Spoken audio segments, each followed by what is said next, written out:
Settle down, boys and girls, ladies and gentlemen, and men and women. Welcome to my channel. If you have been here before, welcome back. If it's your first time, welcome. My name is Professor Khalil Amani, and this is Khalil Amani's World 100 Facts Upon Facts. And we're still talking about the mixed multitude. I said we still talking about the mixed multitude. ED, not the mix, as my YouTube nemesis calls it incorrectly. It's called the mixed multitude, not the mixed multitude. That's right. I must say that I love it when my Bible enemies and my Bible foes, my Bible detractors, and my Bible stalkers, I love it when they teach Bible, because sooner or later they're going to screw it up. They're going to mess it up.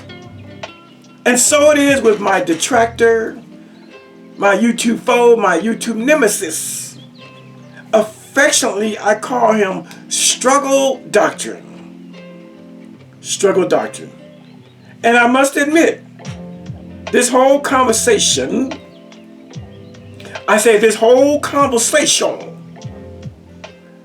about the mixed multitude who came out of Egypt with the Hebrews under Moses, he started it. I'm piggybacking. I'm bandwagon jumping. This was his conversation that he started. I admit it. I ain't got no problem saying my videos are inspired by a certain YouTuber. That's what we all do. Every piece of content that we do on YouTube is generally inspired by something else. If we're talking about stars, rappers, Donald Trump, it's still inspired by somebody's actions. And so this little, I guess I'm going to call, this is part 3, even though I haven't labeled this, but maybe I'll put this in a playlist. This is the 3rd video on this so-called mixed multitude. I said it's inspired by a dude that I call Struggle Doctrine. Now, for you new people, let me show you who he is. His YouTube channel is called Israel Doctrine, Teaching of Israelite Americans. Real weirdo title, but what the hell. Let me show you. I like people to know when they hear me talk, they know what I'm talking about. I'm talking about this YouTuber here. He goes by the name of Israel Doctrine, Teaching of Israelite Americans. There he is. He's a 48-year-old man from a place called Parkin, Arkansas. Don't worry, I never heard of Parkin, Arkansas either until I came across this fella here. That's just what it is. That's just what it is. But I don't call him Israel Doctrine. I call him Struggle Doctrine because his YouTube channel is struggling. Yeah, he has 5,000 subs. But his content is struggling. He's struggling to do content. With 5,000 subs, he can't get 50 views. Dare I say maybe he bought some of these subs? I don't know. I know he's pretty broke and unemployed, living off of SSI, but maybe he spent his money and bought some of those subscribers. Who knows? But when you look at his numbers, he can't bust 100 views. My channel only has 235 subscribers, and I do way better than him. Way better. Way better. Way better. Yeah. All these right here you see, let's go to the real deal. All those are from 9 years ago, 9 years ago, 9 years ago. Let's go to his most present stuff just to see who this guy is. See? 17 hours, 21 views, 20 views, 5 days ago, 19 views. 6 days ago, 38 views. See? 7 days ago, 12 views. 30 days ago, 30 views. See? Excuse me, 7 days ago, 30 views. 7 days ago, 12 views. Well, whose face is that? That's my face. And my name. And my video, because my face is up there, he has more views than all of the other 7 videos I showed you. He's got 40 views. Wow! See? 37 views. 58. Oh boy. 20 views. And there I am again. And there I am again. Just so you all might have an idea of why I stay on him. He calls me up here Shitty Blood Khalil Amani. Yeah. So don't think I'm picking on the guy. The guy got lots of videos of me on his page. Now let me just show you mine. Let me just show you my page. Again, I don't even have 500 subscribers. Let's go to my channel real quick just to show you that I'm doing pretty good work based on my subscriber count. There I am, the wonderful, magnificent Khalil Amani. I got 235 subscribers. But look at my views. Last night, 20 hours ago, 41, 60. These are just scooter videos, so they never get a lot. Scooter videos, out to dinner with my wife. But when I get back to teaching, 33 reading, book just reading, more lawnmower videos and stuff like that. But now when we get to the good stuff, the teaching, see, 99 views, 305 views. Wow, Khalil, 47. 54, 53, 78, yeah, 79, 61, 121 views, 96 views. It goes on. 95 views, 115 views, 100, hey, both of them, 115, 115, 115. So my point is, even though I only have 235 subscribers, I am doing a lot better with the views than old Israel Doctrine. So again, people, this is who I'm talking about. He calls himself Israel Doctrine. He claims to be a teacher, but I don't call him Israel Doctrine. I call him Struggle Doctrine. Because if you have a channel with 5,000 subs, yeah, you can hardly get 50 views on any of your videos. You're struggling. And so that's why I call him Struggle Doctrine. Yeah. Struggle Doctrine. And everything he teaches is a struggle, man. It's a struggle. Let's get set up right here. Let's get it right. Let's get it right. All right. Okay. So yes, he is the inspiration behind what I'm doing. What's going on here?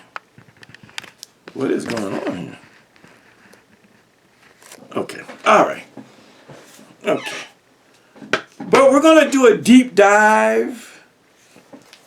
We're going to do a deep dive, as AI calls it, into this thing called the mixed multitude. Now, I got to sort of kind of correct myself, but I'm okay with that. I went ahead and just did the research on this phrase, this term. It's called mixed multitude. And so I consulted with Strong's. I know that's a raggedy looking Strong's, is it? Because I've had it for 30 years. But this is Strong's Exhaustive Concordance. This is a book that my enemy Struggle Doctrine does not own. He doesn't own it, but I got one. It's old and raggedy, but it works.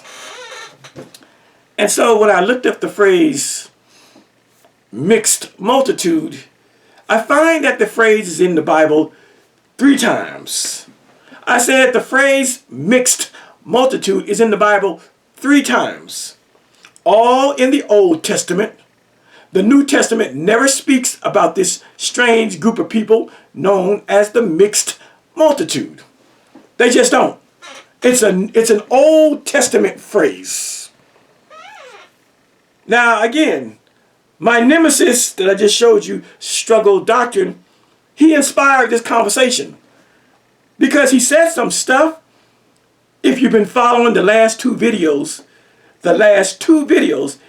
he said some stuff about the mixed multitude that was 100% incorrect. Wrong, wrong, wrong. And when I hear wrong information, it becomes a teaching tool. I could care less about the man struggle doctrine. What I care about is the misleading information.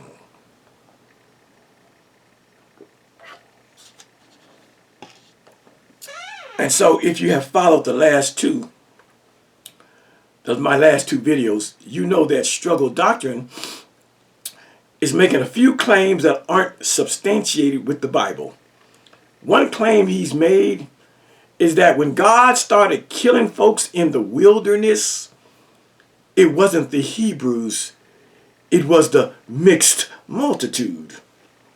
And we simply ask him for the scriptures. We want the chapter and the verse. And he's watching, and yet he cannot do a video and show us the chapter and the verse where it says that God killed the strangers, the foreigners, the so-called mixed multitude, and left the Hebrews alone. He can't find it. He can't show us. He's made a lot of really weird claims.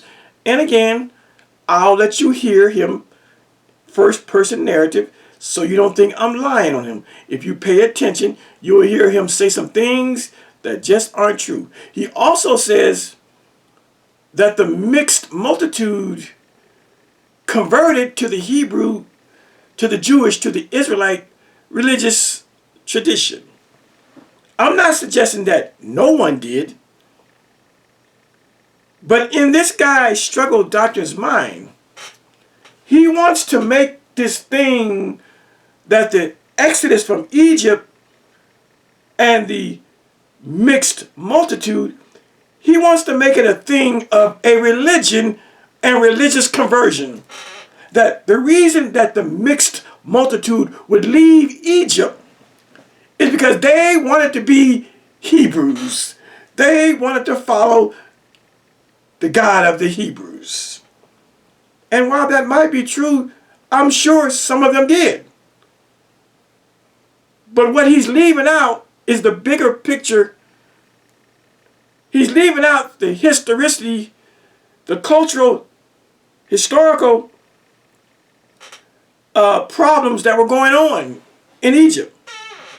He's leaving out the real reasons for those multitudes wanting to leave Egypt with the Hebrews.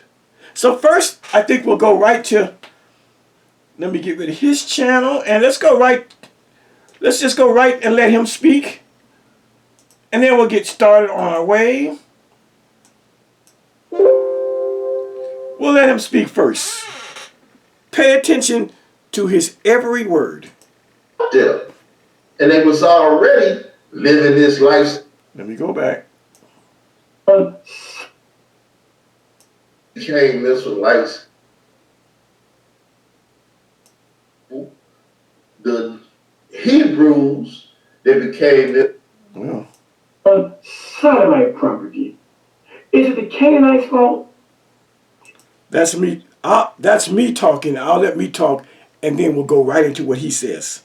Is it the Sodomites' fault that many of you Israelites loved and enjoyed what you saw?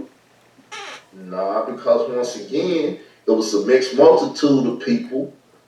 The Hebrews, they became Israelites, was true blue Israelites.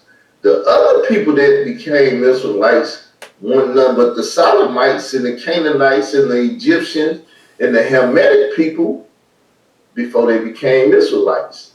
But see, people don't know that or understand that when God started killing in the wilderness and killing them people, most of them weren't Hebrews, because it was a mixed multitude of people out there.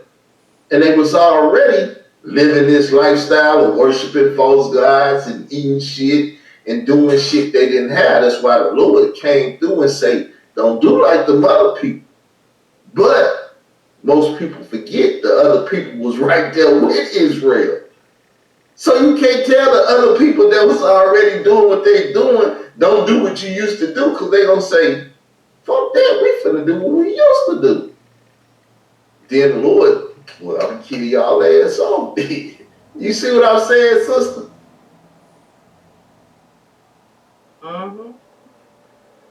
See, this is the problem with the Bible that most people don't understand. It was Hebrews and a mixed multitude of people. So if you can't identify who's doing the sinning and stuff, you don't know who was doing the sinning. You will say it was Israel doing the sinning and stuff, but it's not always true because it was a mixed multitude of other people right there with them who weren't truly them in the flesh. Okay. So that's his argument. That's his argument. He claims that the people that left the mixed multitude, that they converted to the Hebrew ways, that is a lie and it's unsubstantiated with Scripture. He claims that the people that were doing the sinning in the wilderness were the mixed multitude and not the Hebrews. He's conflated. So now, first thing I want to do now, let's read the scriptures, the three scriptures that mention the mixed multitude, okay? Starting with Exodus. Exodus, the 12th chapter, verse 38. I want you to see them for yourself. I said in Exodus, the 12th chapter, verse 38. Excuse me, hold on. Verse 38, it says, and a mixed multitude went up also with them, and flocks and herds, even very much cattle. So that's the first time we see the phrase mixed multitude. These are the people that went out of Egypt with the so-called Hebrews. See, and the children of Israel journeyed from Ramses of Succoth, about 600,000 on foot that were men besides children. And a mixed multitude went up also with them, and flocks and herds, and even very much cattle. Okay? That's the first time we see the phrase mixed multitude. All right? And then we see it again in Numbers 14:11. Genesis, Exodus, Leviticus, Numbers. The 14th chapter, we see it again. Numbers 14. Numbers chapter 14.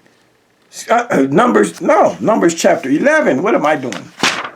Numbers chapter 11, verse 4. We see it again.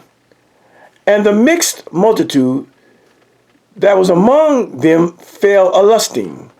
And the children of Israel also wept again and said, who shall give us flesh to eat? We're going to come back and reveal this. So this is the second time we see the phrase, the mixed multitude. And then we find it again in the book of Nehemiah. So we go all the way over past Joshua, Judges, Ruth, 1 Samuel, 1 Kings, Nehemiah, Esther, Job. We got to go all the way over. Chronicles. Got to get all the way over. It goes along Ezra and then Nehemiah. Nehemiah, the 13th chapter. This is stuff that old struggle doctrine has never shown you all. And so we go to Nehemiah chapter 13. Chapter 13 and verse 3, and we see it again. Now it came to pass, when they had heard the law, that they separated Israel from the mixed multitude. That's a very important scripture. See? Now it came to pass, when they had heard the law, that they separated from Israel all the mixed multitude. Uh-oh, that's a problematic scripture. We're going to come back to it. But I want you to understand that it's the mixed multitude, M-I-X-E-D, okay?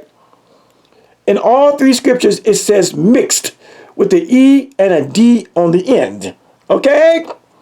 I've shown you Exodus 12:38, Numbers 11:4, and Nehemiah 13:3. They all use the phrase mixed multitude, M-I-X-E-D. Okay? But now, when we go over to our computer and we look at Struggle Doctrine or Israel Doctrine site, which I've already shown you all, he really bastardizes the phrase mixed multitude into simply mix, M-I-X. This is his website. It's called The True Israel of God. It's a fake, phony website and nobody's fucking with it. He's got a bunch of Africans, a bunch of Hamites, act like they are Semites, but they're Hamites. But to show you how he messes up the very phrase mixed, M-I-X-E-D, you look at his website and there's his email. See, the multitude at the Israel of God, the mix. See, he leaves off the E and the D. The mixed multitude. That's not biblical. That's not scriptural. It's the mixed with the E and a D. But he doesn't know any better. He doesn't know any better. So he creates a website and let you know that this is his, Israel Doctrine, aka Struggle Doctrine. This is his stuff here. This is his stuff. See? What is meant by Israel Doctrine? What is meant by Struggle Doctrine? This is the guy I just showed you. This is his website. He even messes up. See, he's from Parkin, Arkansas. Parkin, Arkansas. He even messes up the very phrase mixed with the ED on the end that's written in the Bible 3 times. He can't get it right. But he called himself a teacher, and he has his bogus website. This is his so-called church, y'all. And all the people you see in here, these are just templates off of Google Pictures. It looks good, it's professional, but it's bullshit. And the people that are in there, they aren't even Hebrew, they aren't even Jews, they aren't even Israelites. He takes pictures of Hamites, he takes pictures of so-called Hamites or little African children and perpetuates the notion that these are Semites, and they're not. They're Hamites, according to most biblical teachings. The Africans are Hamites, not Semites. This is a fake picture. He does not have a church. He does not have a school. These are not his people. These are not his pupils. He's never been to Africa. But he's created a website to fake you all out. I say this is an African woman. This is a Hamitic woman. She is not Semitic. She is not Hebrew. She's not Jewish. And she's not an Israelite. She is a Hamite. She's an African. And you see more children. Beautiful little African children. They are not Semites. They are Hamites. But this is what people do that are trying to pull the wool over your eyes. They create a website and act like they got a whole church and a whole school when this is not happening. He does not have a church. He does not have a school. This is all for the internet. There's a teacher there, another, what seems to be a Hamitic African brother. How come you don't see Struggle Doctrine's face on his own website? How come this is not Israel Doctrine?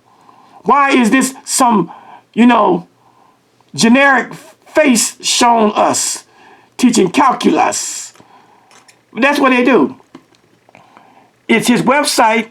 He got his email and his phone number and his P.O. box, but you don't see his face. You don't see the actual man's face. And again, here it is right here. He misspells the word mixed as mix. This is your Bible teacher? Teen Summit? There never was a Teen Summit. It's all doo-doo caca. But look how he bastardizes a phrase that's in the Bible 3 times, and he can't He doesn't understand that it is the mixed with the ED on the end and not simply mix. This is your Bible teacher. Let's click on this mess here and see what pops up. The mix, incorrectly spelled, the mix multitude teen summit. Ain't nothing going on this page. Ain't no summits. Ain't nothing going on. It's all goo goo gaga. It's all bullshit. It's all bullshit. But if a man can't get the proper phrase right in the Bible when it's there 3 times, M-I-X-E-D, not M-I-X, what else is he fucking up when it comes to the Bible? What else is he fucking up? All right, enough about him. I just have to destroy his credibility as I rebuild and teach you all the truth. I got to destroy his credibility. You might think it's a small thing that he leaves off the E and the D, but it lends to one's biblical credibility. That you create a website and then you go inside your website and then you put things like Mixed Multitude Teen Summit and you still don't see that you got it wrong. That you got it wrong. It's to your credibility. It's to your credibility. How you don't know in Exodus 12:38 it says mixed with an ED on the end. How you don't know in Numbers 11:4 it says mixed with an ED on the end. How you don't know Nehemiah 13:3 it says mixed with an ED on the end. And you create a whole website to try to fake the people out. But I'm the one to show the people the error of your ways. You don't even know the correct biblical phrase. Mixed, not mixed. That's why I wrote it down here. That's why I did this earlier. It's mixed. It's not mixed. It's the small things. It's the simple things that make you say, oh, this guy is not really, he's not really on top of it. Now, let's go back to talking about the reasons for the mixed multitude leaving Egypt. Now listen to a lot of you Bible folks, these Hebrew Israelites, these so-called Israelites, these struggle doctrine types. They want to make the mixed multitudes and why they would leave and join onto the Hebrews, one of spirituality, one of religiosity, one of trying to be part of the Hebrew religious train. That it was all about religion. It was all about the God of Israel. It was all about, their salvation. I don't deny that the mixed multitude, some of them might have been interested in the Hebrew religion. You can't rule that out. And I'm sure that some of them were, in fact, interested in the Hebrew religion. But is that the main reason? Is that the driving force for their exodus? No, it is not. What struggle doctrine doesn't tell you all is that many of these people that were part of the mixed multitude, that they were intermarried into the Hebrew nation. Hebrews and Egyptians fucking and sucking. Don't think for a minute that they didn't have interracial dating and interracial marriages. They did. So when the Hebrew people left, many of these Hebrews were married to Egyptians. And when it was time for the whole body of the Hebrew body politic to leave Egypt, they weren't leaving their Egyptian wives. They weren't leaving their Egyptian husbands. They weren't leaving their mulatto and biracial Hebrew and Israelite children, excuse me, Hebrew and Egyptian children. See, it's a lot more muddier. It's a lot more muddier than people who teach this want to believe. They want to believe that there was no cross-cultural borrowing, no acculturation, no assimilation, no sex between the Hebrews and the Egyptians, no type of, connectivity. When the reality is, there were Hebrew Egyptian boyfriends and girlfriends. There were Hebrew and Egyptian marriages.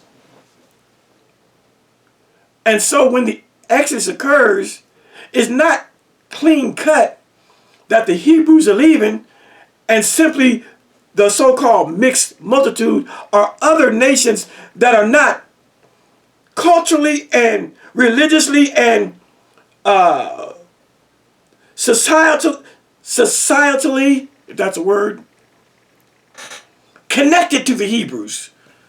For I say to you, many of the Egyptians were connected to the Hebrews by marriage and by children.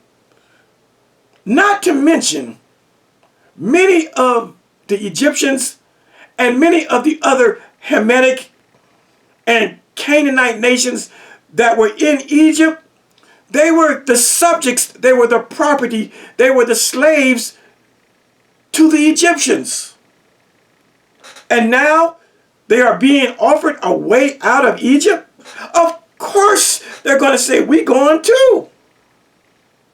It wasn't strictly and solely about religion. Now couple that with the fact that these Canaanites, these Hamites, and many of the Egyptians saw the wonders of the God of Israel, the 10 plagues of Egypt. I said 7 in my other video, the 10 plagues. If you're sitting back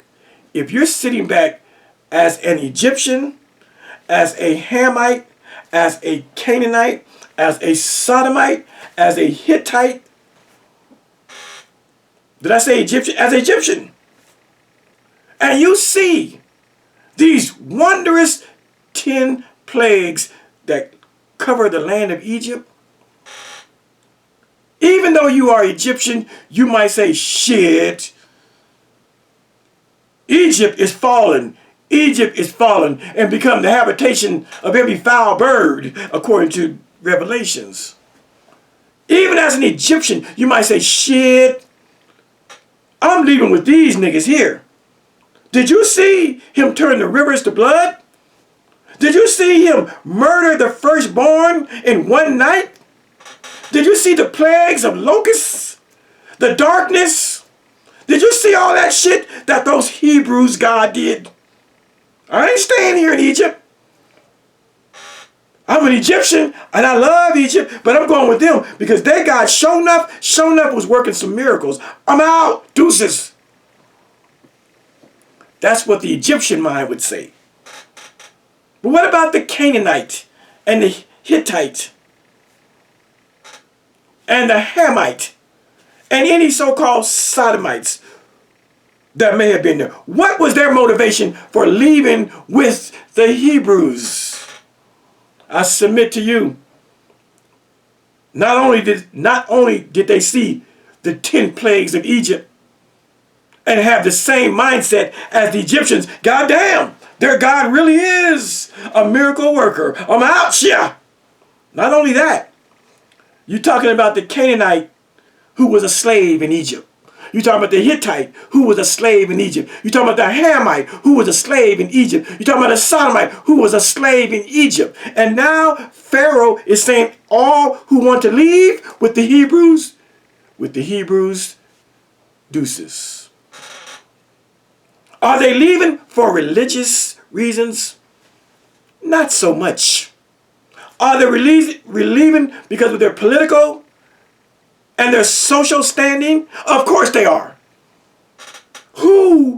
What slave would not leave with the Hebrews when the slave owner says, "You free to go." Manumission, freedom. What slave is not going to go? And so it's deeper. It's far, far deeper than simply mixed multitude wanting to become a part of the Hebrew nation and worship the Hebrew God. That may be part of the reason, but it's hardly the real story. And so what I want to do now is give you some stuff off the some stuff just from the, you know, let me give you this here. Let me give you some stuff right off of, Google. Google. Right off of Google. This is right off of Google. Easy stuff. Look what it says. Gotta get that out the way. Okay.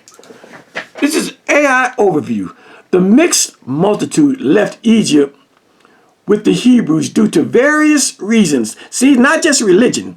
Various reasons, including being servants, i.e. slaves, refugees, or individuals who believed in God's power after witnessing the plagues. See? These people, likely a mix of Egyptians, and other foreigners, saw the Exodus as a path to freedom from servitude or a better life, influenced by the miraculous events and seeking to join a people favored by God. Isn't that beautiful? So when Struggle Doctrine and these other Hebrew Israelites simply want you to believe that these people, this mixed multitude, that they left Egypt because they wanted to become, they wanted to become spiritual Israelites. That's bullshit. That's poppycock. That's not true historicity. The mixed multitude left Egypt with the Hebrews due to various reasons. See? You can't just say one thing. Oh yeah, they want to become Israelites. They want to become Hebrews. That's bullshit. They left for various reasons, including number one, being servants. They were slaves in Egypt. Who wants to be a slave all of their life? They were refugees. Refugees don't have a homeland. They just kind of in limbo. They were servants, slaves. They were refugees, or individuals who believed in God's power. Not before the plagues, but they believed in God's power after witnessing the plagues. See, the plagues, the 10 plagues of Egypt, it'll make a goddamn convert of you.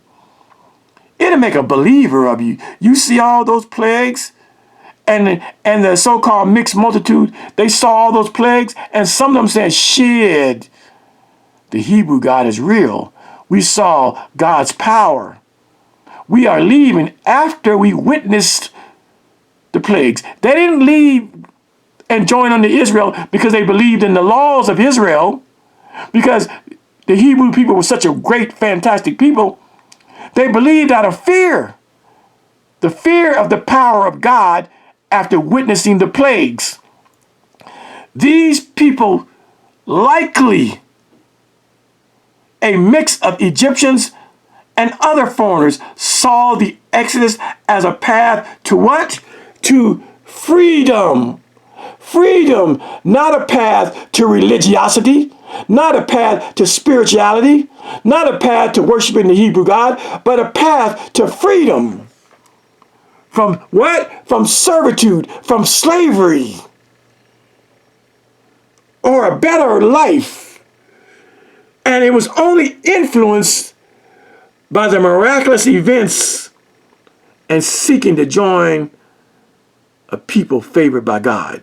Wow, wow, wow. How you like that? It ain't about religion. It's about their servitude. Exhibit B. Term, Hebrew term. The origin Hebrew term is Eber, which translates as mingled people or mixture, and can also be translated as rabble or dissatisfaction. Motivation. What was the motivation? The motivation of the mixed multitude, their motivations were likely a mix of reasons, including being impressed by God's miracles, but also personal benefit rather than a full commitment to Israel's faith. See, there was a lot of personal reasons why they would leave with the Hebrews. Personal benefits. Yeah. They were impressed by God's miracles. They were impressed by the 10 plagues of Egypt. Yeah. But they also had personal benefits rather than a full commitment to the Hebrews, to the Jews, to the Israelites' faith or religion. See? Religious implications. The mixed multitude is often discussed in the context of religious issues, such as the prohibition against intermarriage with certain groups, because it was seen as a spiritual danger that could lead Israelites to worship other gods. If the Israelites worship other gods, it means that the mixed multitude were still practicing other god religions. That's Exhibit B. Exhibit C.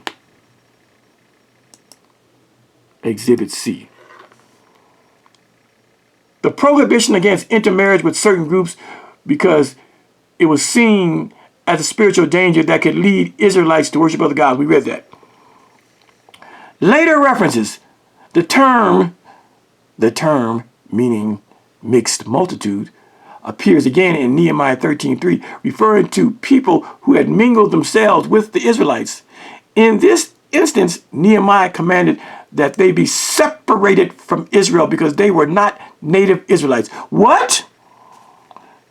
And so the prophet, look it down there, the prophet Nehemiah commanded that the mixed multitude be separated from Israel because they were not native Israelites or native Hebrews. What is this talk that struggle doctrine talks about spiritual Israel and spiritual Hebrews and spiritual Israelites? That's all New Testament mumbo jumbo. Back in those days, there were distinctions between native Israelites and non-Israelites. Hello. I'm just giving it to you. I'm giving it to you. I'm giving it to you. Let's go look at another source, the Ehrman's Bible Dictionary. And what do they have to say about the mixed multitude? See, I do what struggle doctrine can never do because he doesn't have the scholastic aptitude. Let's go to mixed multitude here. And let's see what it says. Let's see what it says. Here it is. I say we're reading from the Ehrman's Bible Dictionary. And it says this, mixed multitude, that the company of those who left Egypt under the leadership of Moses was not as homogeneous as might be thought, is suggested in two texts. What does the word homogeneous mean? Homogeneous. I said, what does the word homogeneous means? Homogeneous. Homogeneous means uniform, uniformity. It means the same. It means similar. And so the entry of the mixed multitude, that the company of those who left Egypt under the leadership of Moses was not as homogeneous. It wasn't as similar or uniformed. It wasn't the same as might be thought. It's suggested in two texts, and it gives you those. As a matter of fact, the phrase mixed multitude, it would become known as even rabble rousers. Many other people went out of Egypt with the Israelites. Foreign folks, see, designate those of a different ethnic stock who have attached themselves to an established national people. Mixed multitude. Look what it says. NIV. The NIV calls them riffraff. KJV calls them mixed multitude. In NJV, not NIV, NJV calls them riffraff. That were among the Israelites are said to have taken part in Israel's, what's that word? I can't see it. Oh, murmuring against Moses' leadership. The text may imply the actual ethnicity and diversity of those who comprise the formative Israelite state and may suggest some relations between the Hebrews of Exodus and the Habiru. Let me go look at something real quick. I'm just curious. I'm curious to see what the translation is in. Let's go to the NIV. I want to see what it says for mixed multitude. Was that Exodus 12? I'm just curious. I got a feeling I might get a little shock here. I've never seen it, but we're going to see. I might get shocked. I ain't going to say why, but I think I might get shocked.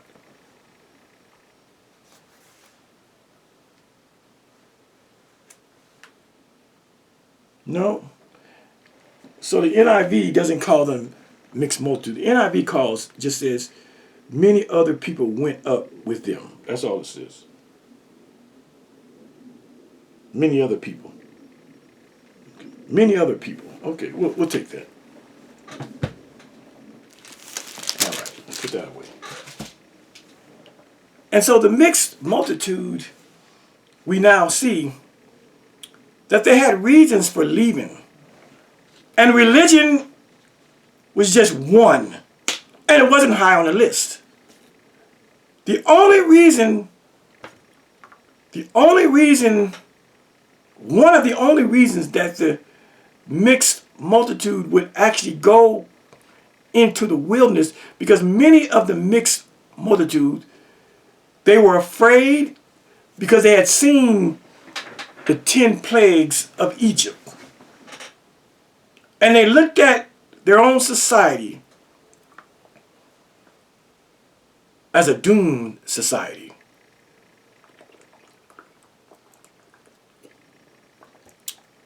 I said the 10 plagues of Egypt. What were they? Let's just recap.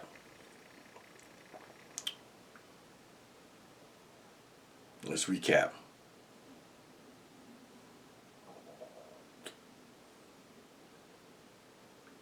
Ten plagues of Egypt. All right.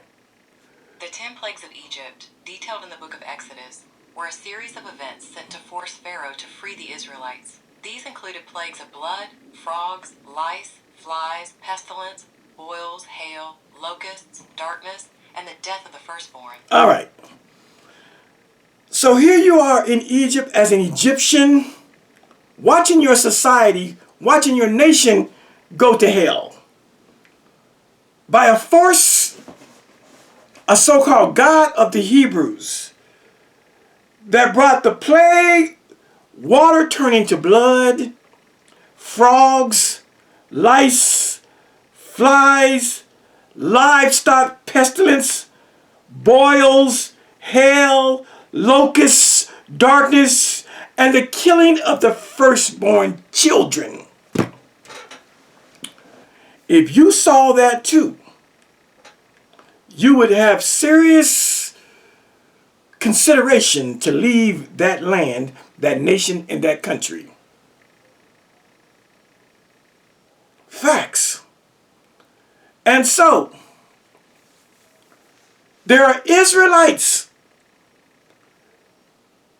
or should I say there are Egyptians. There are Egyptians. There are other Hamite groups.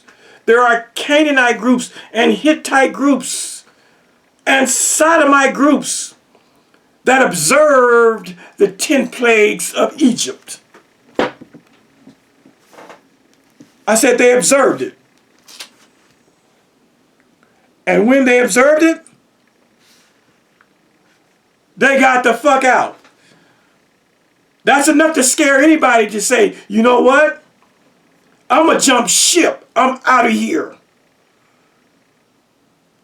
So don't think that when the mixed multitude leaves, Egypt with the Hebrews, they're on some religiously philanthropic and some religiously altruistic mission to find salvation among the Hebrews. That's a fairy tale.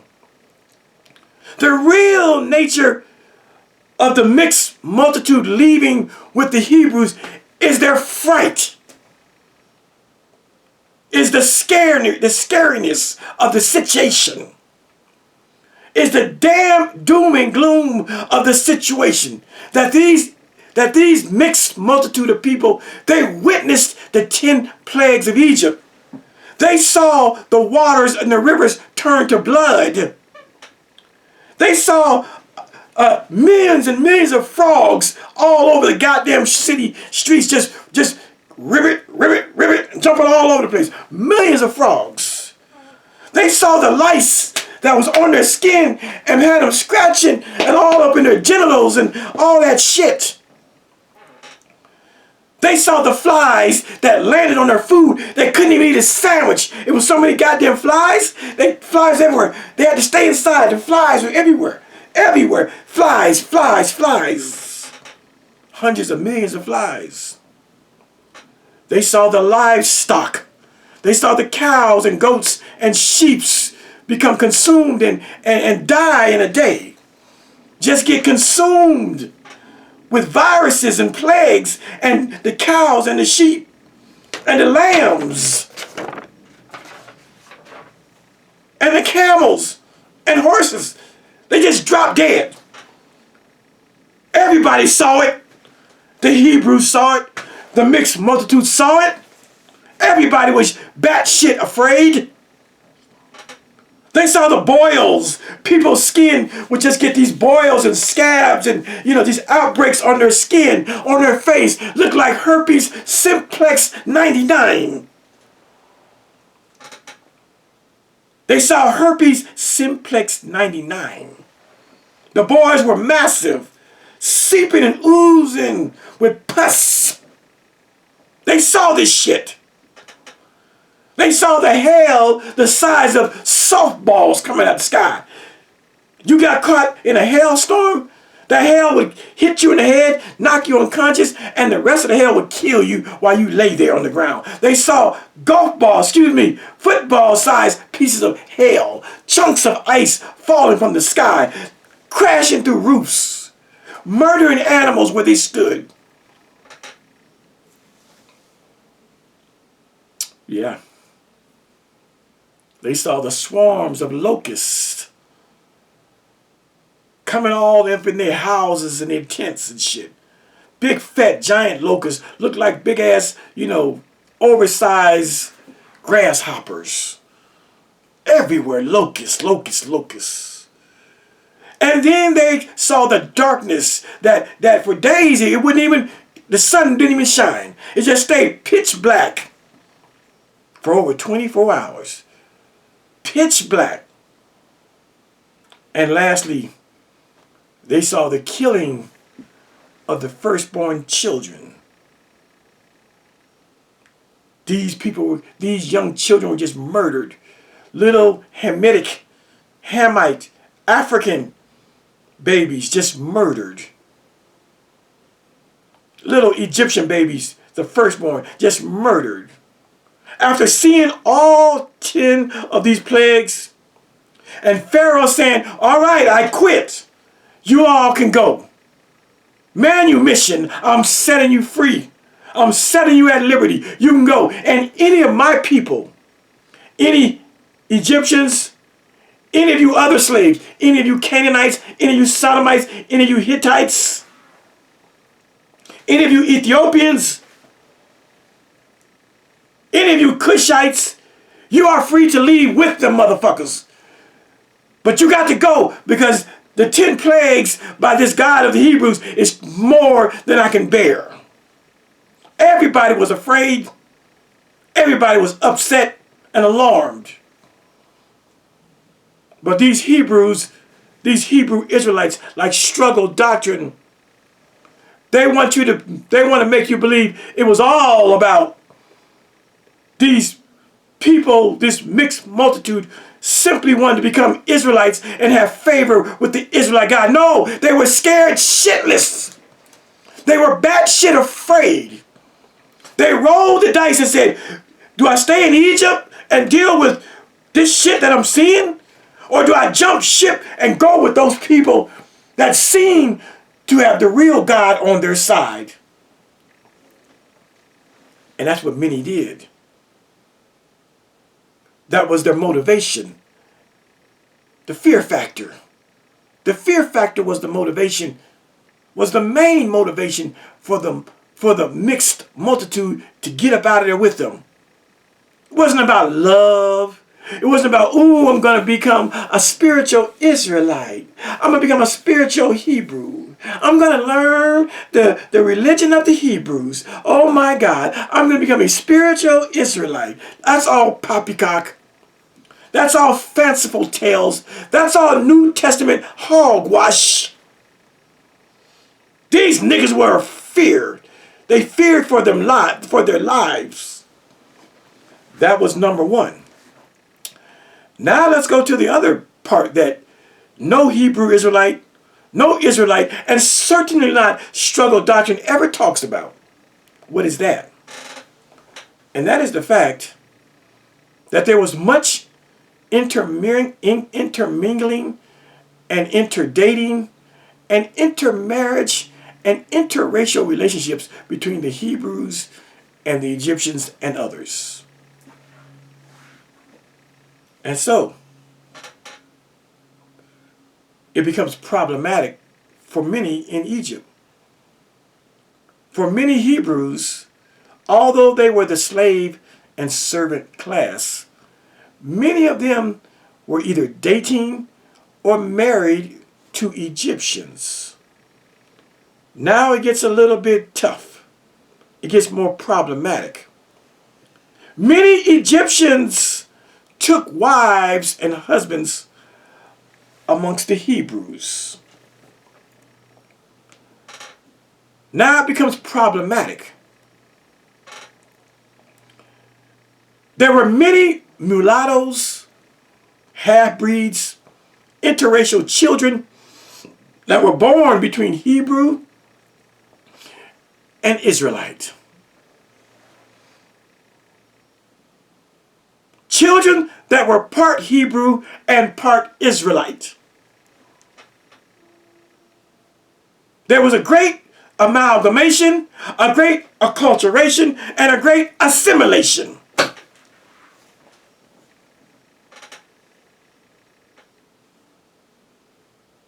And there was a great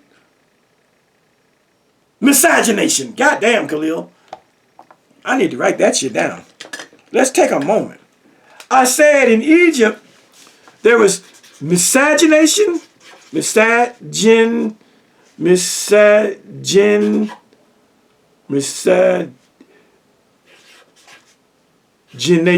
Okay. There was assimilation.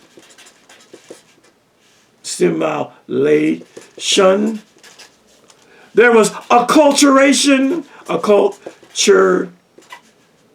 Acculturation. And one word, what did I say? Assimilation, acculturation, miscegenation, and I forgot the fourth one. It'll come back to me. Let's put this word down. Amalgamation. Amalgamation. There might be a fifth one. But the waters are muddied. You can't just try to make this great distinction between the Hebrews and the non-Hebrews.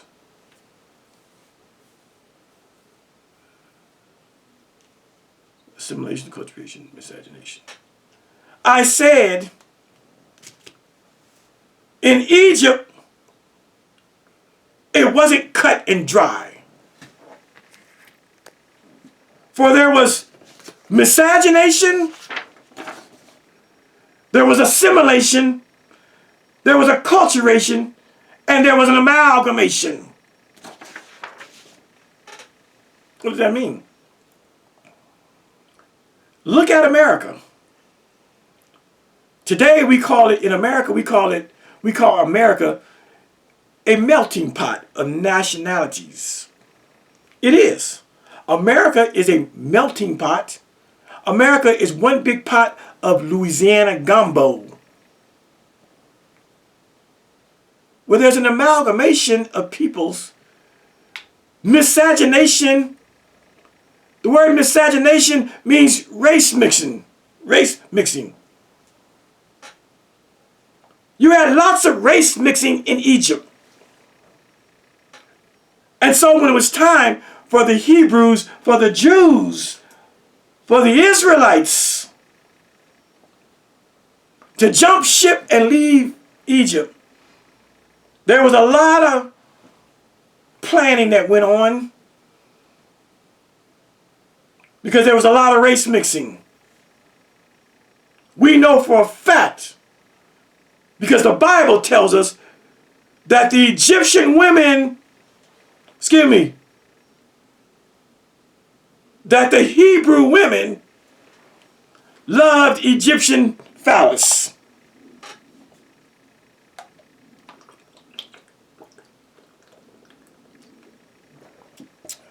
I said we know for a fact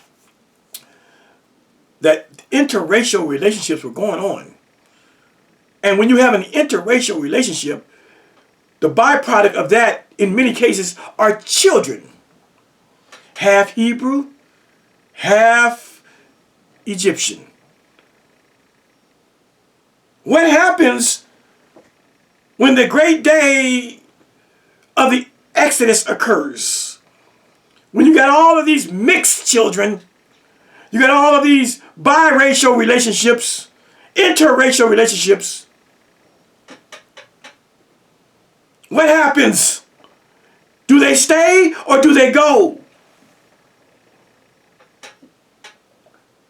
Do the Egyptian husbands stay in Egypt and leave their Hebrew wives to go into the wilderness?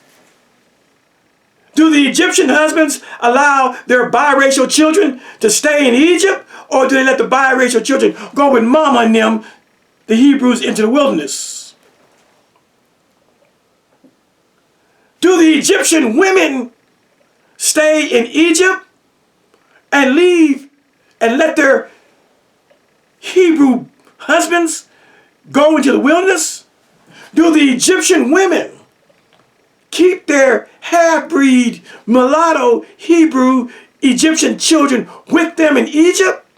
Or do those biracial, mulatto, half-breed, Hebrew, Egyptian children go with the father, with the Hebrew father, into the wilderness? These are things that people like struggle doctrine, they can't broach. Because everything is sanitized in their world. Everything is clean. Everything is, they have not grasped the gravity and the enormous juxtapositions of cultures and faiths and nationalities and people, and the fact that there was so much intermingling going on. There was miscegenation or race mixing that many of the Hebrews had assimilated into the Egyptian culture 400 years, 430 years. And there was much acculturation, the sharing and borrowing of ideals on culture and history and religion and fashion and everyday stuff went on. There was an amalgamation. And then we read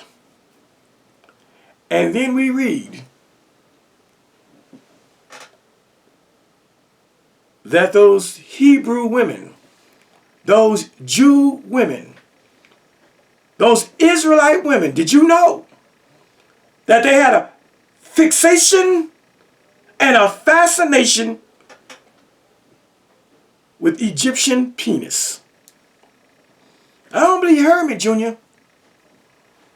Did you know that the Israelite, that the Hebrew, and that the Jewish women, they had a thing for Egyptian penis?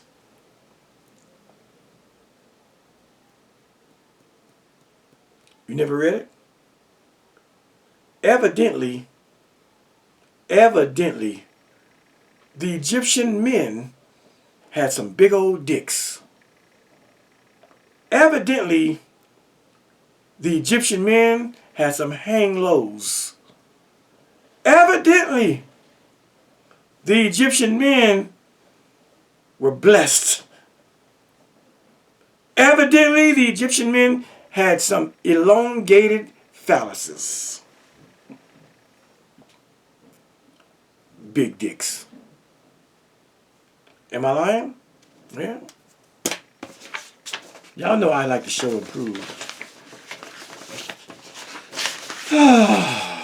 Let's go over to Ezekiel. Ezekiel, the 16th chapter. Lest you thought that the Israelites, the Hebrews, were not sexually active and intermingled with the Egyptians. I know some of y'all think that. Y'all think that the Egyptian men wasn't fucking those Jew girls. Y'all think that. Y'all think there was two separate societies, right? Look what it says right here. In Ezekiel, the 16th chapter, it tells us this. Ezekiel, the 15th chapter. The 15th chapter. I know you never see. No, excuse me. Ezekiel, the 16th chapter. I want to get it right. Ezekiel, the 16th chapter. I know most of you never seen this. What do you make of this scripture right here? Thou hast also committed fornication with the Egyptians, thy neighbors. Great of flesh has increased thy whoredoms to provoke me to anger. This is King James Version. King James Version, Ezekiel 16 and 26. Thou, you Hebrews, you Jews, you Israelites, you have also committed fornication, that's sexual intercourse, with the Egyptians, thy neighbors. So don't tell me that the Egyptians and the Hebrews weren't fucking and sucking. They were absolutely fucking and sucking. They not only committed fornication, adultery, interracial marriage, dating, all of that. That the Hebrews, Israelites, have committed fornication with the Egyptians, thy neighbors. Great of flesh, and has increased thy whoredoms to provoke me to anger. What does it mean when it says great of flesh? Well, let me tell you first of all. It means that the Egyptians had big dicks. It means they were well endowed. Well, let me show you. Let's go to another translation. Let's go to the NIV. And let's look at that same scripture and see how it interprets great of flesh. So let's pull it out.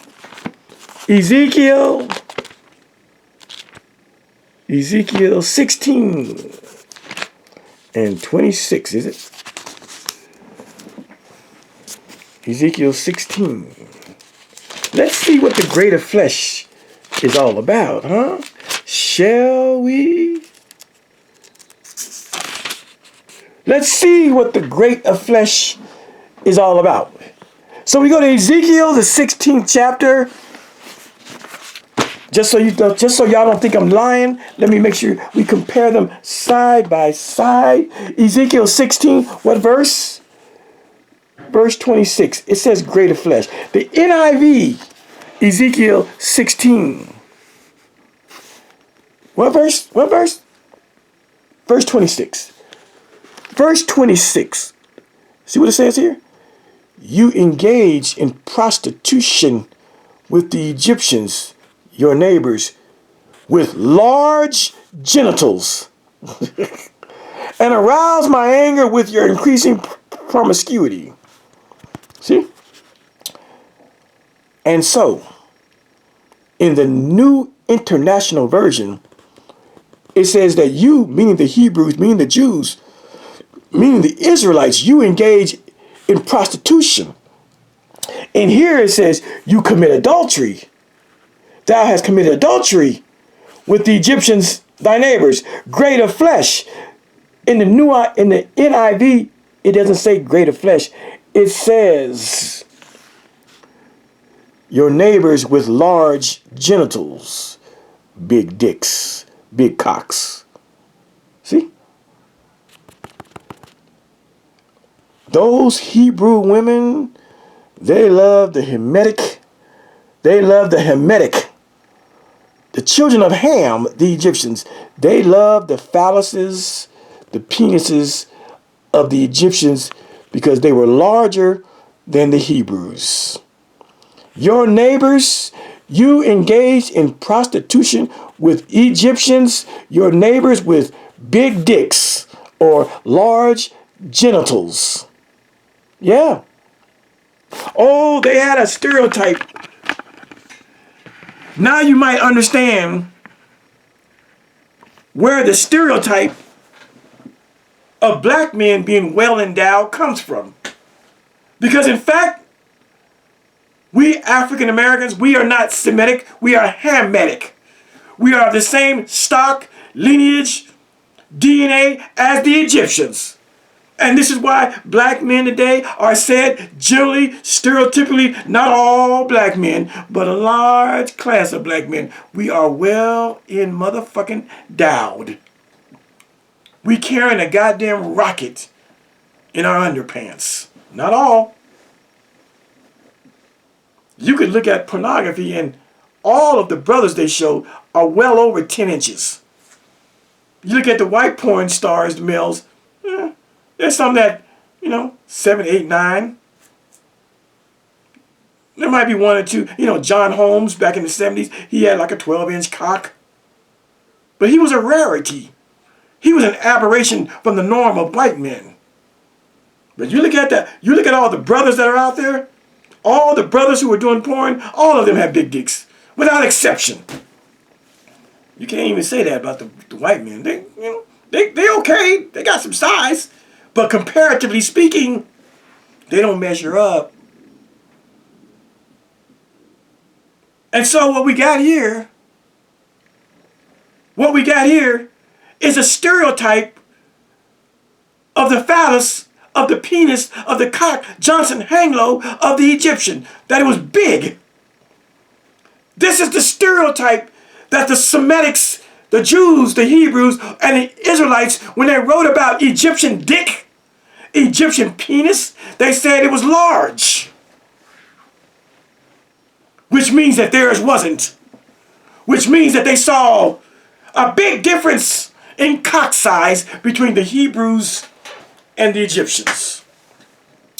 Not only did they stereotype the children of Ham, the Hamitic people, the so-called Egyptians, as having big dicks, they talked about how much sperm and semen came out of those penises. Y'all don't believe this shit. I know you had your Bible all these years. Ain't no preacher ever showed you that the Egyptians had big dicks. And if the Egyptians had big dicks, that means that the Jews, the Hebrews, the Israelites were looking. And it also means that the Jews, the Hebrews, the Israelite women were riding them things. And it was a running thing throughout every Israelite camp. You see the dicks on those goddamn Egyptians? Hebrew men were jealous. Israelite men were jealous of the phalluses, of the penises of the Egyptians.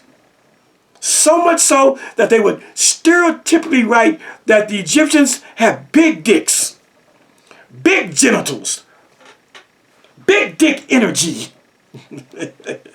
Big dick energy. They were fascinated and fixated on the size of the genitalia of the Egyptians. Not only were they fascinated on the mere size of an Egyptian prick, of an Egyptian cock, they were fascinated with the output. When an Egyptian man exploded, when an Egyptian man had an orgasm, when an Egyptian man bust a nut, it was wow, oh wow. You think I'm lying? You think I'm lying?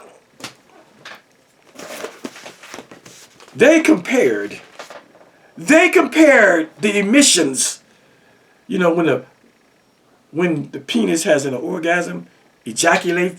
They compared the ejaculation of the Egyptian men to that of horses and donkeys. I can't make this shit up. Ezekiel, 23rd chapter. I can't make this shit up. This all goes back to the wilderness. Ezekiel, the 23rd chapter. Where's it at? Where is it at? Verse 20. Let's start with 19. Yet she multiplied, meaning Israel. Israel multiplied her whoredoms in calling to remembrance the days of her Israelite youth, wherein she had played the harlot in the land of Egypt. For she, the women and the people, for she doted upon their paramours, whose flesh is as the flesh of asses, and whose issue is like the issue of horses. Thus thou callest to remembrance the lewdness of thy youth. Now let me break it down for you, because I know you might not understand it. She, meaning the women, also as an allegory that the Israelites worshipped Egyptian religion.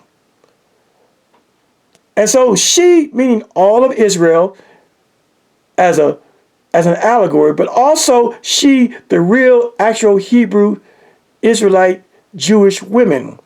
They doted upon the Egyptians' paramour. You know what a paramour is? I know you don't know what a paramour is, but we're going to look it up. I know what a paramour is. I'll tell you right away. A paramour is like a lover. Paramour. Paramour. Let's see. No, we need the other paramour, not the singing group.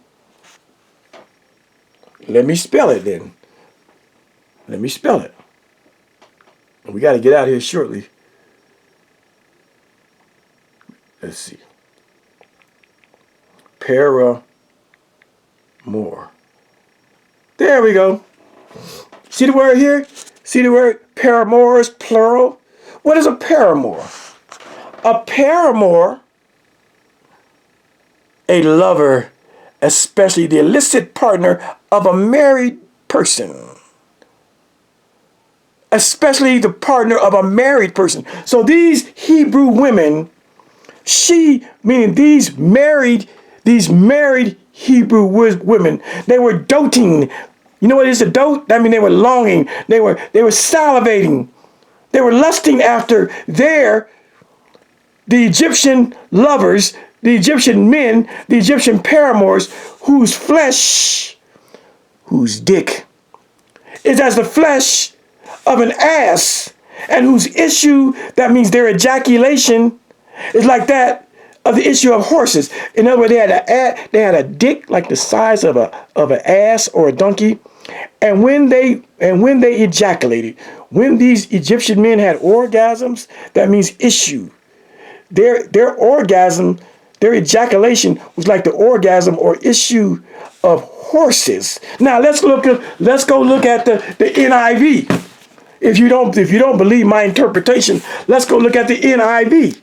Where is that? Ezekiel, the 23rd chapter. Let's go see how the NIV relays this information. Huh? Y'all think I'm lying. Ezekiel, the 23rd chapter. It says, she was a prostitute in Egypt. There she lusted after her lovers, called paramours, whose genitals, penises, were like those of donkeys, and whose emission or ejaculation like that of horses. Goddamn. I got to go. But we're going to come back. But this is the stereotype of the Egyptian. The stereotype of the Egyptian man is that they had genitals the size of donkeys and whose orgasm was like that of horses. And then we read earlier in 16, we read earlier that the Israelites, they engaged in prostitution with Egyptian men, your neighbors, with large genitals. This all goes back to the wilderness. And I bring this out because I want to show you the complexity and complications of this ideal that these people, when the Hebrews would leave and the mixed multitude, that there were some complexities. That in fact and indeed, Hebrew, Jewish, Israelite women, they had a thing for Egyptian penis. What I'm showing you is that they interdated, they had intermarriage, they had miscegenation, which means race mixing, and the product of the race mixing were babies. Mulatto, interracial, half Jew, half Israelite. This is what was going on. And so when it was time to leave the mixed multitude, there were decisions that had to be made because the Hebrew and the Egyptian, there were a lot of babies being made between those two nations. Come back. We'll come back. We'll be back. Peace.